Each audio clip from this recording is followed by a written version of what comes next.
বিজ্ঞানীরা এখন বলছে যে এই যে বাচ্চাদেরকে আপনারা কার্টুন দিচ্ছেন, যারা কার্টুন দেখে সেই বাচ্চাদের ব্রেইন থেকে ডোপামিন নামের একটা পদার্থ রিলিজ হয়, বের হয়। এই ডোপামিন যখন তার বের হবে, ওই বাচ্চার ডোপামিন বেশি বেশি যে কাজগুলো থেকে রিলিজ হয়, ও শুধু সেই কাজগুলো করতে চাবে। এখন কোন কাজগুলো থেকে ডোপামিন বেশি বেশি রিলিজ হয়? যত খারাপ অ্যাক্টিভিটিস আছে, যত পৃথিবীতে খারাপ খারাপ কাজ আছে, এই খারাপ খারাপ কাজ থেকে হাই ডোপামিন রিলিজ হয়।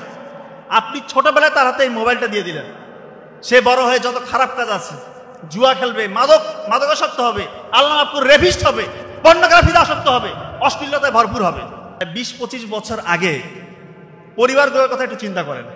সন্ধ্যা হয়ে গেলে আমরা দেখেছি যে বাবা আমাদেরকে নিয়ে বসেছে, একটু লেখাপড়া করাচ্ছে, মা হয়তো রান্নার কাজে একটু ব্যস্ত, বাচ্চারা একটু দুষ্টামি করলে মুরব্বীরা একটু ডাক দিচ্ছে।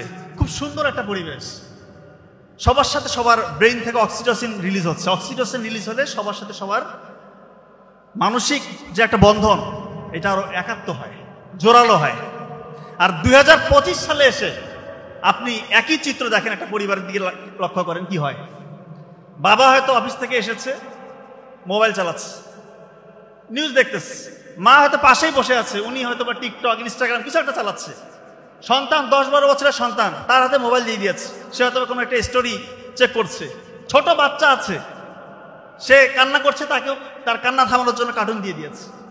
আর যে মুরব্বীরা একটু হয়তো বা শাসন করবে, এই যে ভুলটা চলতেছে পরিবারে, একটু দেখভাল করবে, একটু শাসন করে ঠিকঠাক রাস্তায় আমাদেরকে নিয়ে আসবে, সেই মুরব্বীদেরকে দেখেন দূরে কোথাও রেখে এসছে। ম্যাক্সিমাম পরিবারের চিত্রটা এরকম। এটা খুবই করুণ একটা চিত্র। বিজ্ঞানীরা এখন বলছে যে এই যে বাচ্চাদেরকে আপনারা কার্টুন দিচ্ছেন, যারা কার্টুন দেখে সেই বাচ্চাদের ব্রেইন থেকে ডোপামিন নামের একটা পদার্থ রিলিজ হয়, বের হয়। এই ডোপামিন যখন তার বের হবে, ওই বাচ্চার ডোপামিন বেশি বেশি যে কাজগুলো থেকে রিলিজ হয়, ও শুধু সেই কাজগুলো করতে চাবে। এখন কোন কাজগুলো থেকে ডোপামিন বেশি বেশি রিলিজ হয়?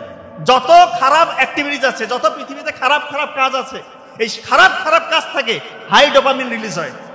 আপনি ছোটবেলায় তার হাতে এই মোবাইলটা দিয়ে দিলেন, সে বড় হয়ে যত খারাপ কাজ আছে, জুয়া খেলবে, মাদকাসক্ত হবে, আল্লাহ মাফকুর রেভিস্ট হবে, পর্নোগ্রাফিতে আসক্ত হবে, অশ্লীলতায় ভরপুর হবে।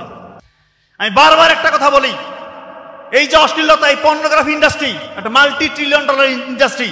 এটার উদ্দেশ্য এবং কাজই হচ্ছে মুসলিম যুবকদেরকে ধ্বংস করা, মুসলিম পরিবারগুলোকে টুকরো টুকরো করা, মুসলিম সমাজ ব্যবস্থাকে ধ্বংস করে দেওয়া। আলটিমেটলি কোন রাষ্ট্র যেন মাথা উঁচু করে দাঁড়াতে না পারে, এটা তাদের একটা ম্যাসিভ প্ল্যান, গভীর ষড়যন্ত্র। এবং এই ষড়যন্ত্রে আমরা আমাদের বাচ্চাদেরকে ছোটবেলায় তাদের হাতিয়ার বানিয়ে দিচ্ছি। হয় বুঝে না বুঝে, যেভাবেই হোক এটা হয়ে যাচ্ছে।